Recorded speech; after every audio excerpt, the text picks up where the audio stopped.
Dik advokat. Avukat. Pat. Dik advokat. Seni başımıza nereden yolladılar? Robin Van Persie bir sene damızlık gibi yattı. Sen geldin kalktı. Joseph de Souza bir sene yattı.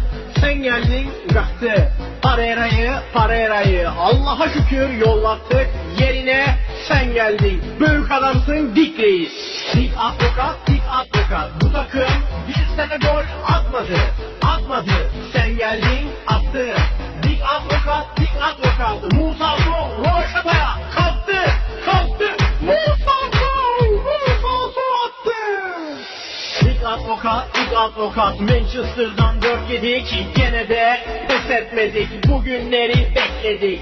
Miroslav Atıf Şeşu, Alper Potuk, Ozan Tufan, Robin Van Persie. Dik advokat. Bu haftada bizim için 5 at, 6, 8 hatta sen at. Dik advokat. Seninle içimiz rahat.